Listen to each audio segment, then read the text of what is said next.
Who's not from the US? Oh, welcome. So in American universities, if you take a very preliminary course, it's Biology 1. But if you know something about it, it's called Biology 101. So that's why this is Fanconi 101, because everybody knows something about it or you wouldn't even be here. All right? So I am dressed informally. This t-shirt was bought and the proceeds go to Fanconi Anemia. I don't know if they're selling them this year, but if they are they, Teresa? Oh, do I have to buy another? Anyway, you will see in the next 4 days a variety of my t-shirts, which are carefully chosen for the occasion. And you'll figure that out later on. Okay, so this is 101, and there we go. Now, those of us who went to medical school were told when you hear hoofbeats, think of, what do you think of? You think of horses. In other words, when you see symptoms of something, think of the most common thing that should cause that. So if your child has anemia and you go to the doctor, what do they think of? Iron deficiency. That's the horses. But sometimes we're told it's not going to be the common thing. It's going to be something much more rare. And so we call those zebras, because zebras are rare, at least in Maine. Depends. If you're in the African savanna, there are lots of them.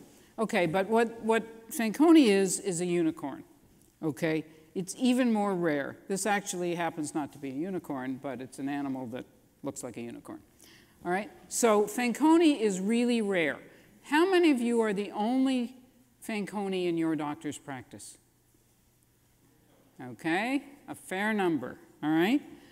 Now, so another saying is, when doctors often will say, I've never seen this before.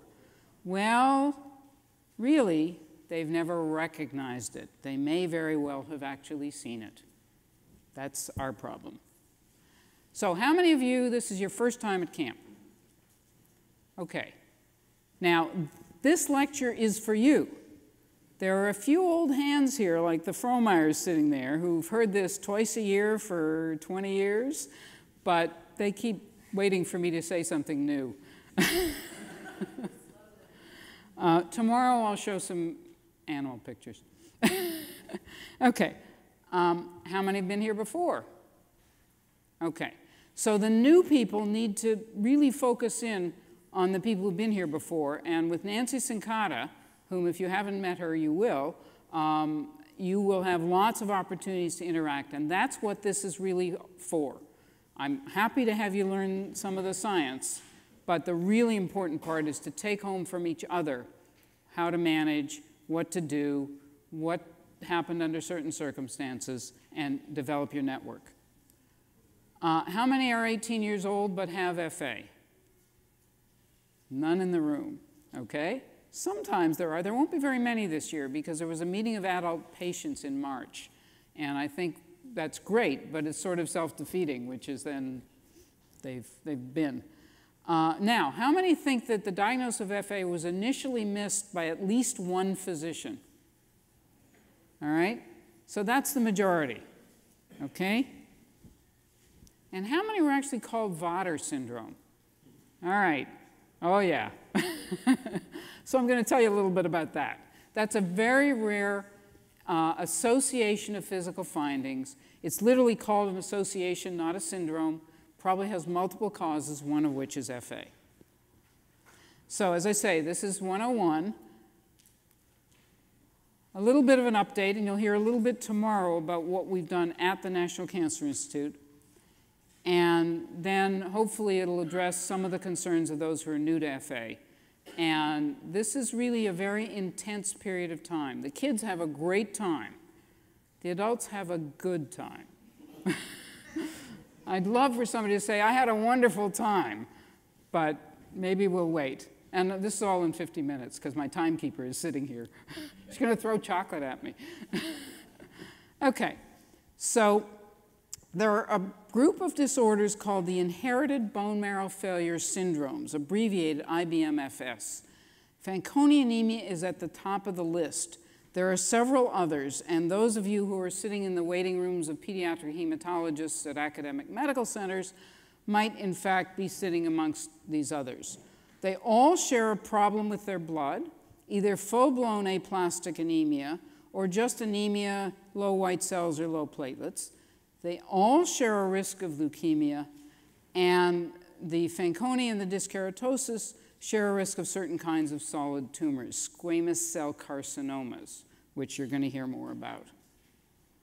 Now, this is Professor Guido Fanconi in Switzerland, the Italian part, which is his name, and he described a family with 3 brothers, so obviously the patient he's holding is not a brother, but 3 brothers who had pancyto, meaning all blood cells were low, and they had physical abnormalities.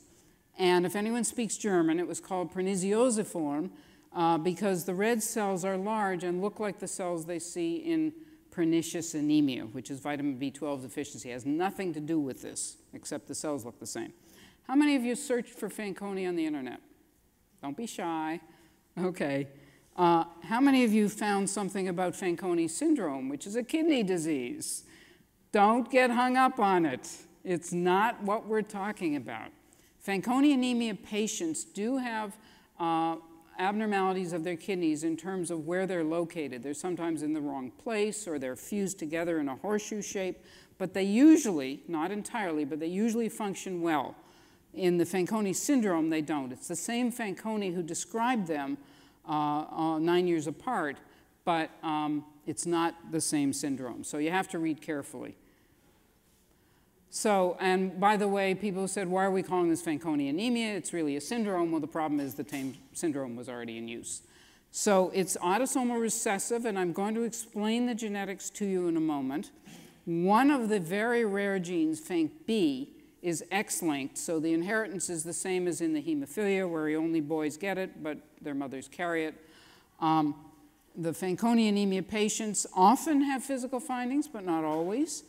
They may be at risk of aplastic anemia, but I want to say it right now, not every Fanconi anemia patient is going to need a transplant. Please remember that, because very many patients do, but not everybody. And it's important that only those who need a transplant have a transplant. That's where the docs come in. High risk of leukemia, the solid tumors. It's called a chromosomal instability syndrome because these are chromosomes and they sort of look funny. And it's a defect in DNA repair, which is inside the chromosomes. I'll show you more details on that. When the DNA is damaged, it can't be fixed. And there are more than 16 genes because we know 16 genes, and we've all got about 5% of patients in large groups whose gene we still don't know. But we haven't given up. Okay, so this is I refer to this as the textbook case. Why? Because he's in a book I wrote. He's also, if you go to Google Images, he's there, and I don't know why, because I didn't put him there. But I had to cover the eyes because this is being taped. Unfortunately, the eyes are an important part because they're often small. Small head, dangling thumbs, dislocated hips, imperforate anus, rocker bottom feet, had ureters reimplanted. There's a scar there. A chagrined look on his face, like, why are you doing this to me? Because of his dislocated hips, he couldn't stand up straight, so I stood in front of him and raised my hands, and so he got up a little higher. Clearly cafe au lait spots and hypopigmented areas, dangling thumbs as I mentioned, and here's his cousin with the same disease. Now, unfortunately, this patient died of a brain tumor, and his cousin, who was really the father's cousin, had died of a brain tumor at home and was a medical examiner's case because it was unexpected death at home. She looks like she's holding onto the crib with her hands this way, but she actually had no thumbs and was, in retrospect, diagnosed as a Fanconi.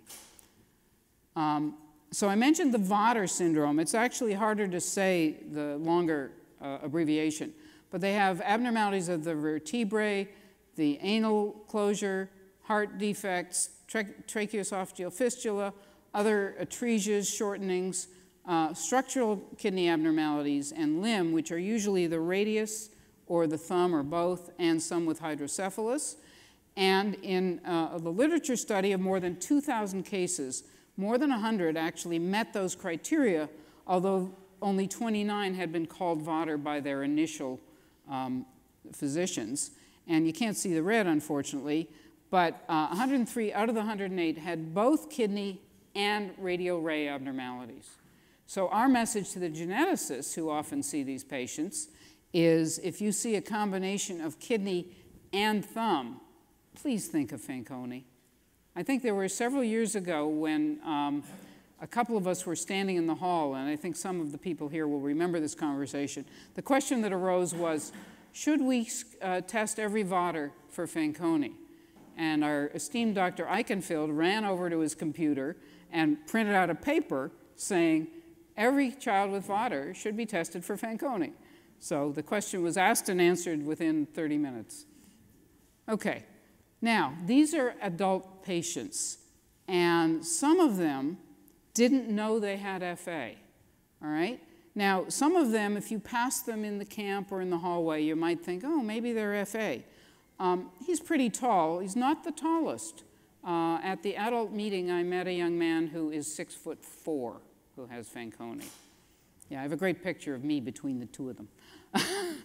Well, I'll show you here. So she was diagnosed not because she was missing a radius, but because her twin was missing a radius. She had a transplant for aplastic anemia. He couldn't quite remember why he was diagnosed. He had aplastic anemia. She had cancer first, and this woman has been healthy but was identified because her adult sibling had aplastic anemia and needed a transplant. So there are all sorts of reasons, and I have to say, particularly being one of the vertically challenged people, that there are probably a lot of us walking around who don't know we had FA, which is good because we haven't developed any of the complications. But so when people ask how many are there, the answer is we don't know. The usual age at diagnosis is childhood, but these are cases from the literature, and the median was about 7 years of age. But in the literature, there's somebody at 48, and our patient who's here was 55 when we diagnosed her. The physical findings that are found in about 60%, but not everybody has everyone, at least one of them, low birth weight, okay, I qualify, short, me, my thumbs are okay. And, you know, and on down the line. And I think you all have a copy of these slides, so I don't have to go through them in too much detail. But the point is that some patients have none of these findings. So the findings described may not be found in everyone. 11% had short stature and skin findings only, and at least 25% of those who were actually identified as Fanconi for whatever reason have none of the physical findings. And that's going to be a problem. How many of you or your children go to adult hematologists? Hematologists not in a pediatric environment. Okay, so I'm happy to talk to you. There are special considerations here, which is that if they remember learning about Fanconi in medical school, then they thought it was a pediatric disease. And certainly if an adult walks in and says, I'd like to be screened for Fanconi, they sort of say, huh? So it's one of the challenges. As I say, they may be identified at a later age. Laboratory findings are commonly abnormal blood counts, but not always. The cells are large, as I said. There's an increase in something called fetal hemoglobin, which is what the fetus has, which then gets shut off after birth and the adult comes on. The fetal hemoglobin has a higher affinity for oxygen, which helps the oxygen get across the placenta from the mother. But it stays on to a certain degree in many but not all of the marrow failure patients, particularly Fanconi. It's nonspecific. Anything on that list I showed you might have these findings. And then the typical test is the chromosome breakage test, usually done in blood cells, which are a subset of white cells called lymphocytes. And that reminds me, Teresa, excuse me, did you put out the Hematology 101 on the? Okay, so for those who would like to learn their hematology, there's another handout. I haven't given that lecture in years because there's no time. But anyway, it describes the different kinds of white cells, among other things. Sometimes the test in the lymphocytes is not informative or is ambivalent, and then we have to go to fibroblasts, skin cells, and I'll tell you more about that. Okay, so here's the inheritance. So here's somebody who has Fanconi. The parents have each one mutated Fanconi gene, but the other gene, we all get two genes, one chromosomes, one from mother, one from father, and the other one is normal. They're called carriers, who are generally healthy, although we are starting to study them and see if there's anything going on. But in any event, so 1 in 4 of their children will get the mutated Fanconi from both parents. 1 in 4 will get the normal Fanconi from both parents. And 2 out of 4 will get a mutated from one parent and a normal gene from the other. All right? So this is called autosomal recessive. These are autosomes. They're not the X and Y, which are the sex chromosomes. They're all the others, which are called autosomes.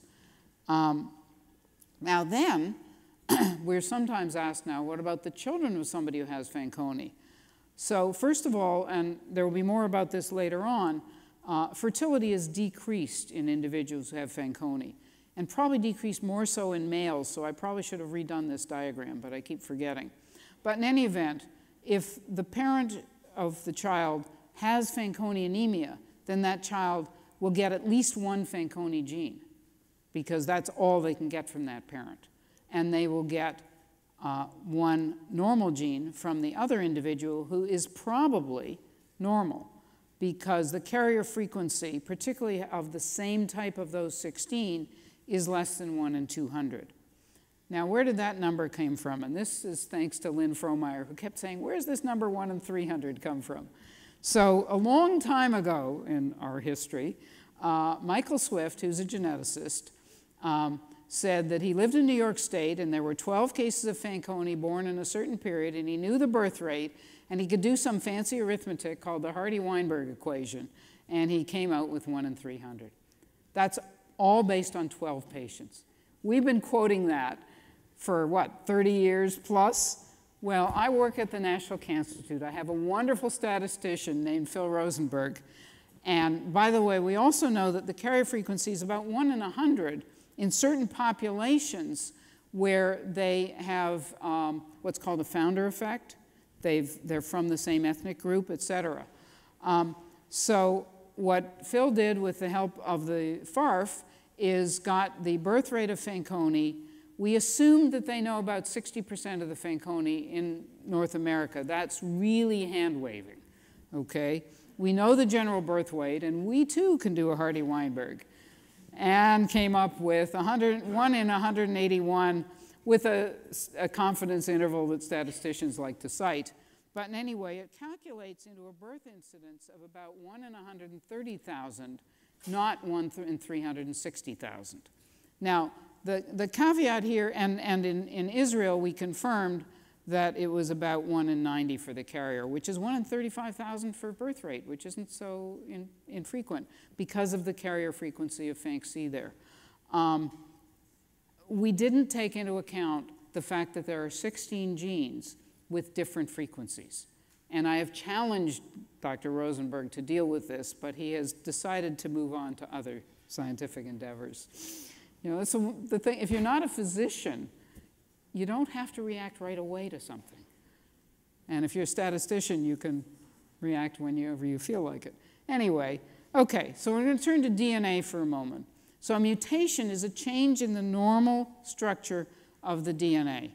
And the base pairs, there are bases or chemicals on each strand of DNA that can talk to each other.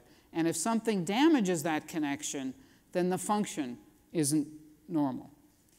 As I mentioned, there are 16 genes. What's very interesting to us is that one of them, FANCD1, is actually mutations in one of the breast cancer genes. They're BRCA1 and BRCA2, and this is the BRCA2.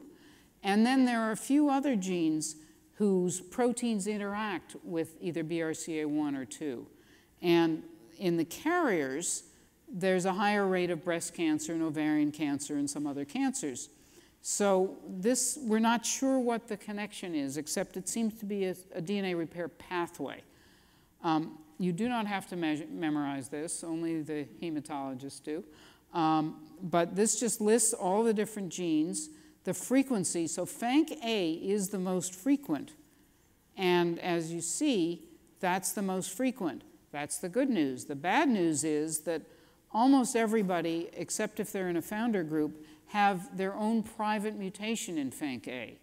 And so if FANC-A, let's say you have a sibling with FANC-A, and so you've identified that you're a carrier of FANC-A, you want to make sure you're not marrying another carrier of FANC-A. Not easy to do, because they'd have to fully sequence a huge gene, very expensive, and not trivial. Okay, so this is the Fanconi BRCA DNA repair pathway. What happens is there's damage to DNA for a lot of reasons, and these are letters for the genes, and their protein products get together and talk to each other. So if you have a mutation in FANC-A and can't make A, this complex cannot form, or a mutation in any of these others, as a patient, not as a carrier. If this can form in a normal person, then the downstream gene, which is called D2, its protein, and the protein from the FANC-I gene can get together and can add this little piece of protein called ubiquitin. Why? Because it's ubiquitous. It's everywhere. They can add that to these proteins, and only when that forms, it's called the ID complex, can the downstream, which has the BRCA2 and all sorts of other genes that are associated in some way with breast cancer risk in the carriers, then they can talk and they can repair DNA. So it's a very complicated process, and it falls apart if any one of these isn't working. One of the genes is called FANC-A, FANC-L. I just happened to be passing this store in Tokyo last summer. I said, oh, but it's actually a very high-end spa. I kept walking. I didn't have enough yen. Okay, so who should be tested for Fanconi? Well, those who have the characteristic birth defects, including aspects of the Vawter association, and there were about 10 things listed. You only had to have 3 to be classified. We think, we being pediatricians, aplastic anemia, myelodysplastic syndrome, myeloid leukemia in children. I think most children, at least in the US and in the developed world, are now tested. Decreased fertility, we hope that's not a pediatric population, but that can be associated, but we're not advocating screening fertility clinics. The early kinds of cancer and siblings of somebody who's known to have Fanconi. The tests include the chromosome breakage that I've mentioned using either diepoxybutene, people call it the DEB test, or MMC, mitomycin C. I don't know any way to say MMC except spelling it out. You can also look for the addition of the ubiquitins to the D2. You can do a kind of a gel blot that I'll show you a picture of for BRCA2. You can mix the cells with viruses that contain the normal genes, and I'll show you that. And if that virus takes a FANC-A gene into a cell where the genes are mutated, that cell will now be normal. You can sequence candidate genes. For example, this is a mutation that's quite frequent in Ashkenazi Jewish families. And so you can directly sequence that and not have to go to complicated things. You can sequence all the clone genes, and I can tell you we've been doing that. That's probably $5,000 or $6,000 of your tax dollars. Or you can now go to what's called next-gen sequencing, exome, et cetera. There are various names, but it's we throw the DNA in. As Dr. Eichenfield said, it's the $1,000 genome and the $10,000 analysis, and I think it's $100,000 analysis to do all the processing. But it's very informative. And you start with either blood cells or skin cells. And if somebody's had a transplant, then we go directly to skin cells because the blood cells are not their own. Okay, so this is another picture of chromosomes with either DEB or mitomycin showing unusual features. This is a normal-looking chromosome. This is a rearrangement figure. There are some breaks and gaps and all sorts of funny things. This is what you call a labor-intensive test, which means that a technician sits and labors over the microscope and tries to find 50 cells and count them and count the number of abnormalities. But that's the state of the art at this point. This is what's called a Western blot. So if people develop techniques of cutting up DNA into pieces and then running it on a piece of jello, literally, called a gel, with electric currents, and the shorter pieces move faster. And the man who developed this was named Ed Southern, so it's called a Southern blot. Well, then they said, okay, well, DNA makes RNA, which then makes protein. So they started blotting RNA. Well, since they had a Southern blot, they called that the Northern blot. And then they said, well, let's blot proteins. I said, okay, that's a Western blot. I don't think there's an Eastern blot. There's a Southwestern blot, if you want to look at DNA and protein together. But, you know, if you wonder how names are developed in medicine and science, now you understand.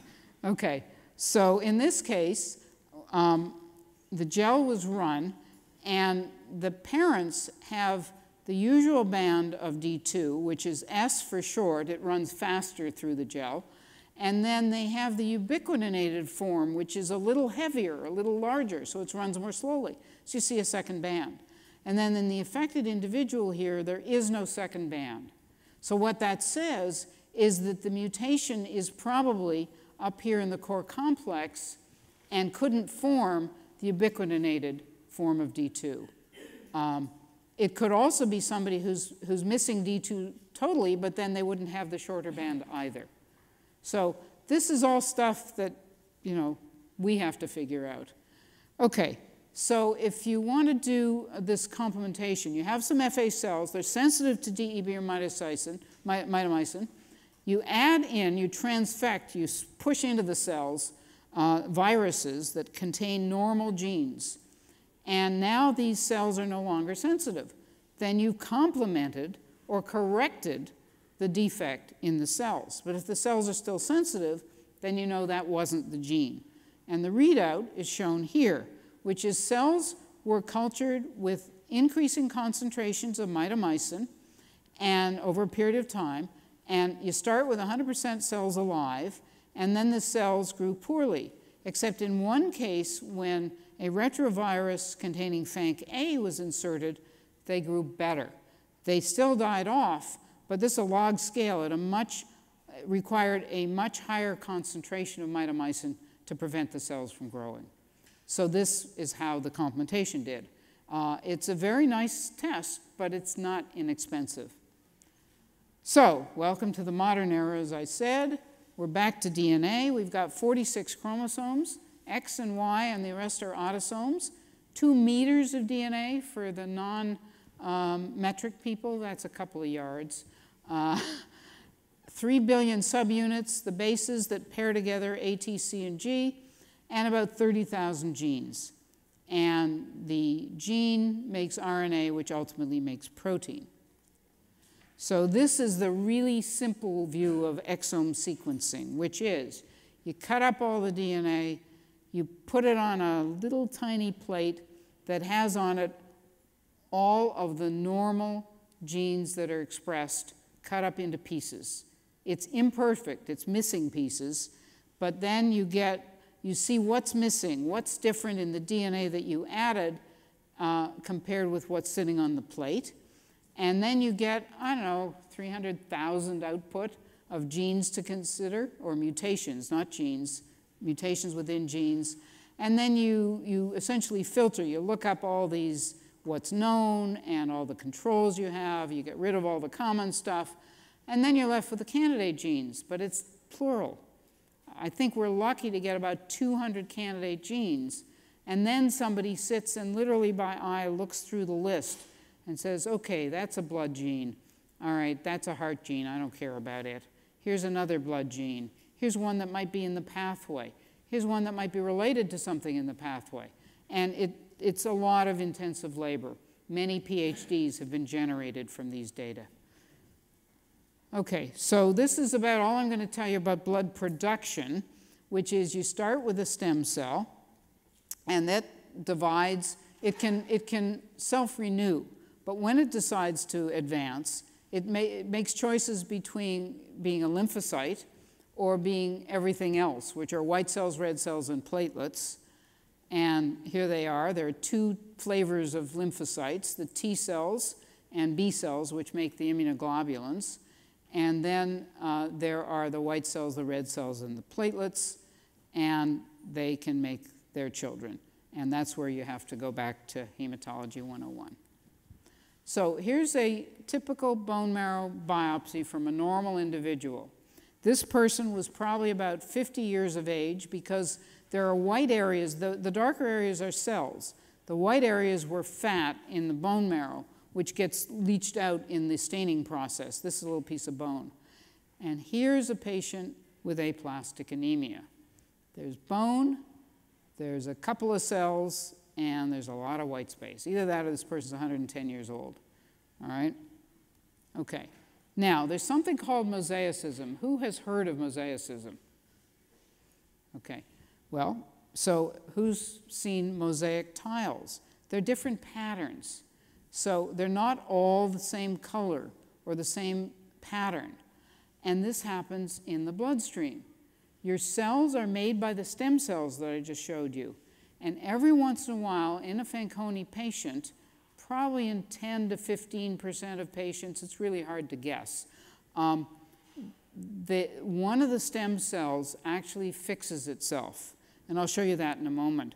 And so that leads to a mosaicism, which is that the blood is now fixed and the rest of the body still has the abnormal genes.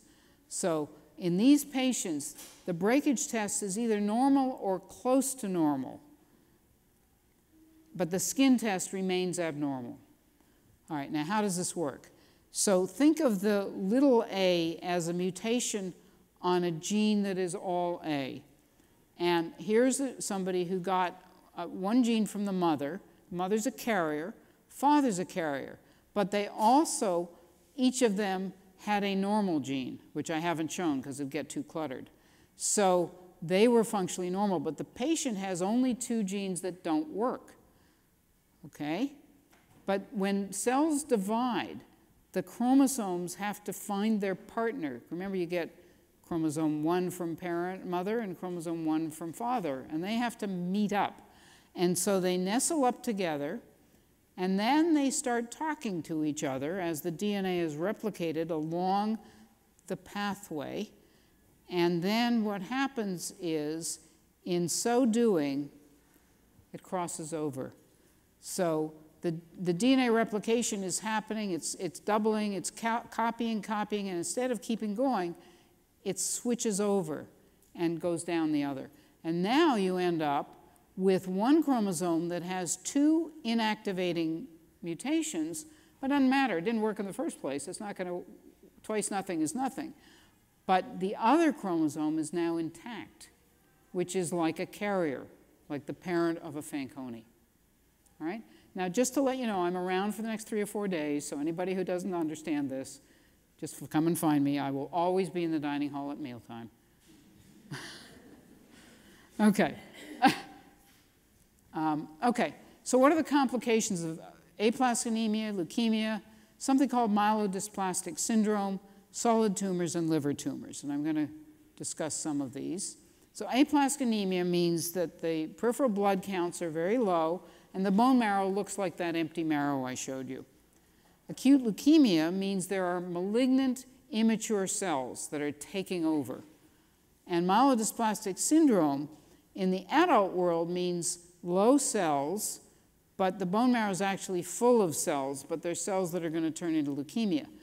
In Fanconi anemia, it's a little more complicated, and we'll have a word about that.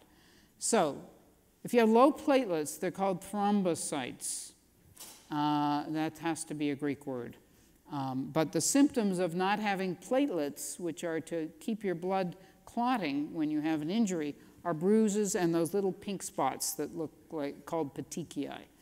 Anemia, the signs of that are tired, short of breath, no interest in anything. You folks here around 10 o'clock at night. Okay. Neutropenia. Neutrophils are one of the kinds of white cells that help to fight infections. So when do we treat the bone marrow? Well, there have been, what, 3 guidelines books now, almost? 3 meetings and 2.5 books. Anyway, where we've agreed on what indications are for treatment, which is a hemoglobin below 8. Any Canadians in the room? Okay, 80. Platelets of 30,000.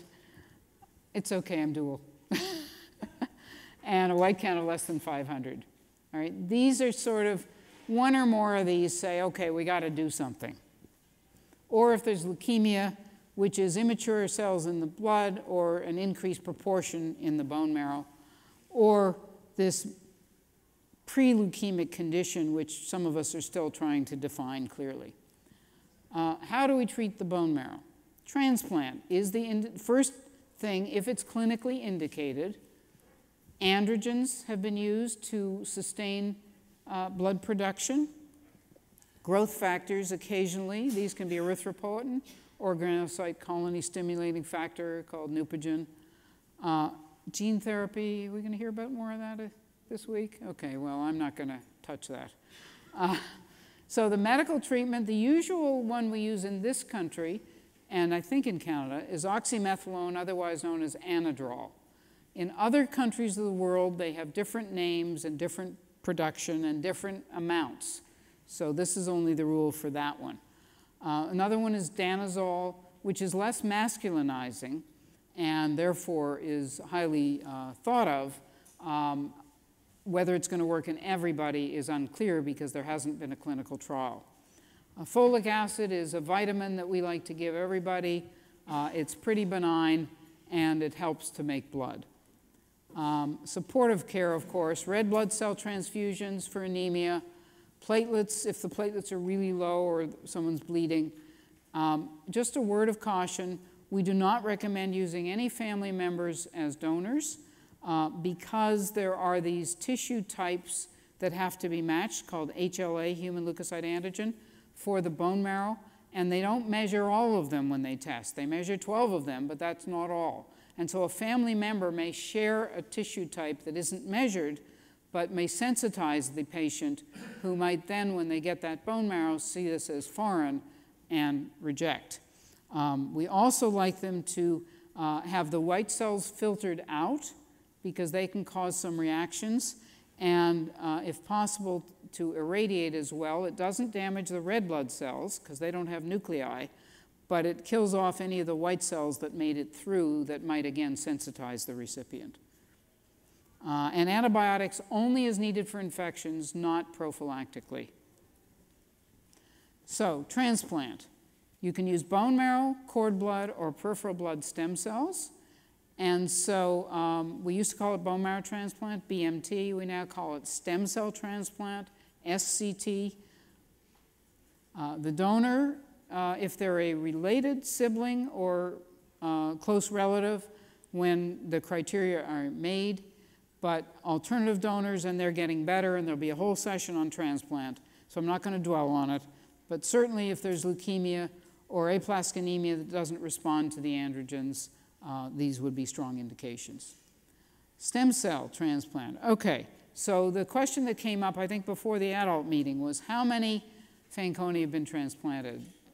I have no idea, but the estimate is probably about half of the patients known. It's sort of time dependent because, as you saw, the aplastic anemia or any of these other things don't occur right away, but probably about half, and I'll show you some projections of that, but that lets me reiterate that not everybody's going to need a transplant. Okay, what about the survival following transplant? Again, half of the patients who we know about are more than 5 or 10 years beyond transplant. And, you know, in cancer or anything else, the 5-year mark is always a good mark.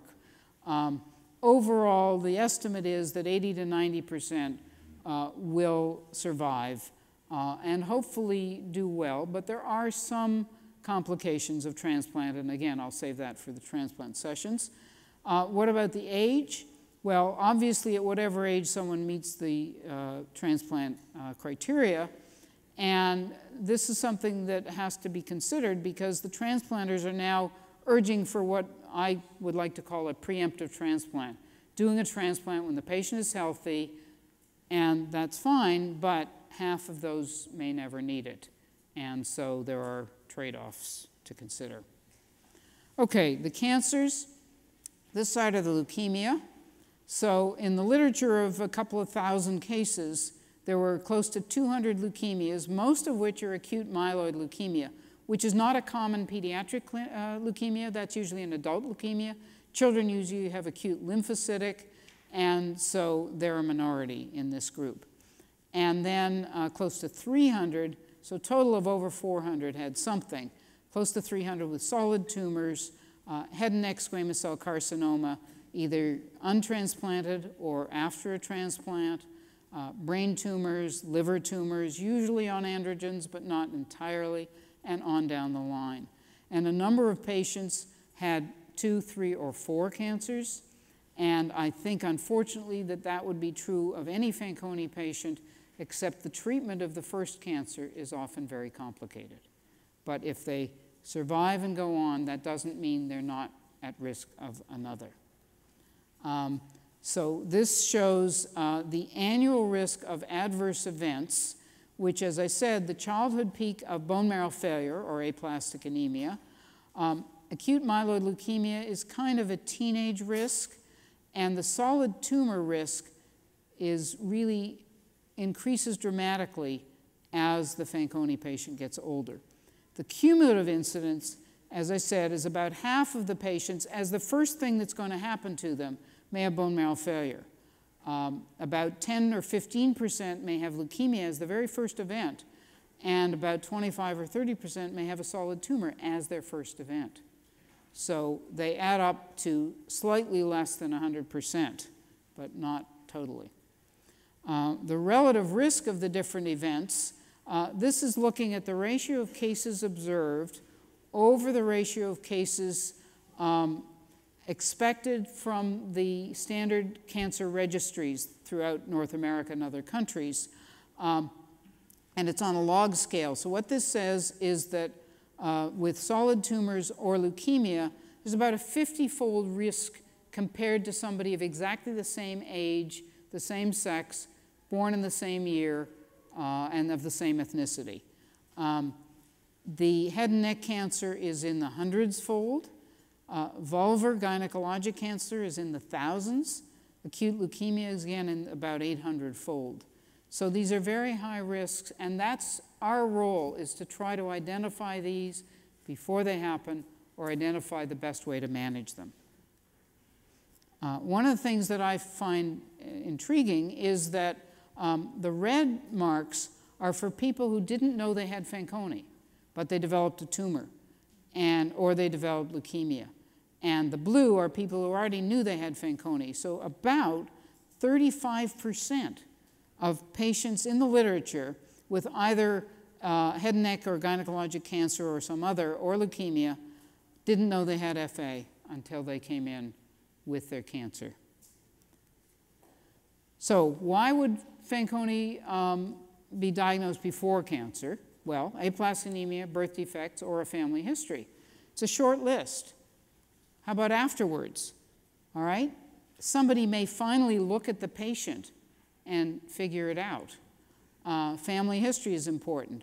They may be, instead of a 50-year-old man who smokes and drinks, they may be a 20-year-old woman with Fanconi who turns out to have Fanconi anemia but didn't know it.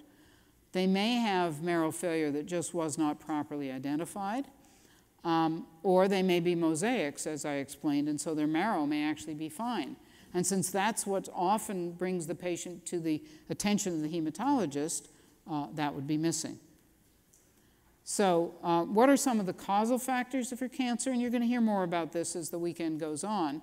The genetic predisposition, obviously, Fanconi anemia.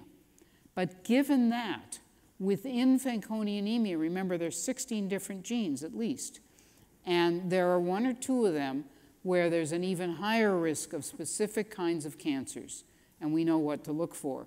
But in general, we don't have everything pinned down. It could be somebody who had a transplant and now they have graft versus host disease, or they got a lot of irradiation. Human papillomavirus was high on the list, although we have, and you'll hear more about this, but as far as we're concerned, it's great to be on the list, but it's probably not causal, particularly of head and neck cancer. And then immunodeficiency, tobacco, alcohol, dental x-rays, we're not so worried now. Oral trauma like braces. We don't have any data on this. We record the information and we'll eventually figure that out. So in terms of genetics, the one subset of the FANCD1 BRCA2 are at extremely high risk of myeloid leukemia, brain tumors, and kidney tumors. And most of them have one or more of these before age 10. The other Fanconi are the head and neck cancers and the gynecologic cancers. But this is scattered through the other types of Fanconi genes. In terms of transplant, the same statistician who looked at the carrier frequency, these are hypothetical curves which are comparing transplanted patients, all of them done by Ilian Gluckman's team in Paris, and untransplanted patients in our own early cohort. And basically, the suggestion was that head and neck cancer would be increased fourfold in the transplanted and 16 years earlier. In this study, because it goes back in many years, they all had graft versus host disease. And so we don't know whether the types of transplants used now, which don't have as much graft versus host disease, might change this, this picture. So the hypothesis for HPV was that it was causing cancer. How many have heard of HPV, human papillomavirus? If you watch TV in this country, it's the Gardasil vaccine. So the second hypothesis was that the unvaccinated Fanconi patients might actually be getting exposed somehow to HPV earlier than non-FA, and that Fanconi patients might not respond well to the vaccine. Most of this is untrue. So Cutler's group, and you're going to hear from him, were the first that did find HPV in the tumors. Then the Dutch group did not find it, and we also did not find it, except in one gynecologic tumor. So similarly, we found the antibody levels in the unvaccinated patients were normal, and in the vaccinated patients, they were all well above the range of unvaccination and in the range of the normal vaccinated patients. So I don't think HPV, I think every patient should be vaccinated, but I don't think it's going to prevent the cancers we're worried about. But we don't know until we wait. So the summary was that none of the tumors in our study, only one gynecologic, antibodies were normal, they responded, and they've maintained their vaccine titers. Okay, myelodysplastic syndrome. How many have heard of that before today? Okay, it's very controversial. There's the World Health Organization defined childhood MDS, refractory cytopenia of childhood. It's big words saying they're not making blood. And they defined it, and I've read this paper many times, any abnormal appearance in 2 or 3 of the white cell, red cell, and platelet lineages, or at least 10% of the cells within one lineage.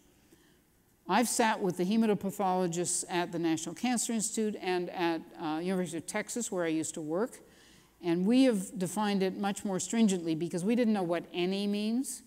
That's in the eyes of the beholder. So we said at least 10% in 1 to 3 lineages, and not just a cytogenetic clone, which you'll probably hear more about this week, but with the cells actually looking okay and not having low counts. And that may not have as bad a prognosis as people worry about. And there's ongoing research in this because it's clear that we need to figure it out. For the adult females, am I doing okay? Yep. I tend to talk fast, I apologize. They will usually have a late onset of their menstrual periods. They may bleed heavily if their platelet counts are low, and sometimes that may be the identification of a Fanconi patient. And they're going to go through menopause in their 30s and 40s. That has a lot of problems. one of which was that they may have osteoporosis, just like somebody in their 60s and 70s. And this came to a head because one of my patients, who was a school teacher in her 30s, went rollerblading with her class and came in with bilateral Colles fractures, which are fracturing the forearms from landing that way. We said, that's the first we were aware of it. And I have to say, and we've talked, Dave and Lynn and I have talked about this, Fanconi anemia, when this group started and when camp started, was thought of as a disease of young children. And clearly that has shifted. 80% of the patients in the FARF registry are projected to at least get beyond age 18, which is the age of adulthood in the US. So we've really had to cover a lot more. This talk was a lot easier when I didn't have to worry about any of this stuff. There is decreased fertility, but it's possible, and there are a couple of dozen women who've had children. They seem to need cesarean sections, perhaps due to this preeclampsia, which is hypertension in the mother. It's not just that the baby is normal size and the mother is a small woman. In our experience, the bone marrow function has worsened during pregnancy and required transfusions, but yet improved after the baby was delivered. Other problems for the adult females are all the endocrine problems, including osteopenia. And I'll mention Dr. Geary, who's sitting over there, and who's going to be around to interview new families who'd like to join our study, which you'll hear about tomorrow, has also been looking very carefully at the osteopenia question in our patients. And then, of course, the cancer risks, as we mentioned. There is one study that we've published recently, which is that there's a marker for ovarian insufficiency called AMH. And it's a better marker than any of the currently used ones to say somebody's about to go into menopause. It is not yet in true clinical practice, although I think there are some clinical practices that are using this. The advantage is the other hormones, you have to time it to the cycle, this one not. And so it may let us predict things early and perhaps intervene in terms of fertility, menopausal symptoms, osteoporosis, et cetera. Adult males, they may be short, except for the guy who's 6'4". They may have a low sperm count, and this is very frequent. They too may have endocrine problems, and they too have cancer risks. So what do? We recommend for the Fanconi patient who's doing well that they should still get a blood count. We call it a complete blood count here, CBC. It's a whole blood count in some parts of the world, and I don't know what else. At least every 4 to 6 months. Why? Because we don't want you coming in with a hemoglobin of 2. We want to have a hemoglobin that was 14 and maybe 13, and now it's 12, and okay, I'm graphing it, and now it's coming back, and that's fine, or whoops, it's slipping down. The doctors like to know what they're dealing with. We don't like to be blindsided. We recommend an annual bone marrow, an aspirate, which allows us to look at the cells, a biopsy, which allows us to see the cellularity within the framework of the bone, and the chromosomes looking for clonal abnormalities. And I have to mention now that we have one lady with Fanconi who's had a clone for the 6 years we've been following her, and it hasn't changed, and she's fine. And nobody has rushed her off for a transplant. We follow liver enzymes, et cetera, thyroid, particularly in people on androgens, but even those not on androgens may have liver problems, some of which we can't explain, but we follow them. They should have dental exams, head and neck exam looking for early cancer. Nasolaryngoscopy is to take a little tube and put it through the nose with anesthesia, a little fiber optic TV camera on the other end, looking for signs of cancer. We also see a lot of acid reflux because we get past the vocal cords. That's in the parents, never mind the patients. Gynecologic exam, starting at age 16 or when they have their periods. And at least at the NIH, the National Institute of Health, the gynecologist is a woman who has come to camp sometimes and is very sensitive to the needs of teenage girls. Skin exam really has to be done every year. And here you are. This is a lovely summer sunny day, which we rarely see in June here. Sunscreen and hats, long sleeves. We haven't really addressed looking for esophageal cancer because that needs anesthesia to put the bigger tube in, and so it's not as frequently done. We do recommend the vaccine in boys and girls just because it's the general pediatric recommendation. So Fanconi should at least have that. Now, what about transitioning to adult care? This is a real challenge. When? Age 18, because that's the age of adulthood. They can sign their own consent form. Age 21, because they can drink. Whatever age they leave home or don't leave home, knowing some people in the room, for work or college. Who makes the decision? The patient, the parents, the doctors? How do they decide? This is not easy. And I was just talking to the woman who runs one of the other family support groups for one of the other disorders, saying, you know, some of the parents say, you're 18, you're on your own, go find a doctor, take yourself to the doctor, go get your transfusions, blah, blah, blah. And others saying, I'm going with you, I'm going to make sure everything's okay. I'm not going to turn you loose until you beg and plead and want to. So this came from the New York Times last fall, and I think it's terrific. What do you do? How do you make decisions? Who do you trust? Whose advice do you follow? What is it you want to hear? Sometimes you use the internet.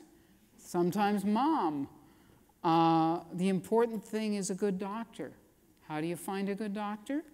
Well, networking here will help. Consulting us will help. We are very good at giving advice. All of us are, probably too much, but it's tough.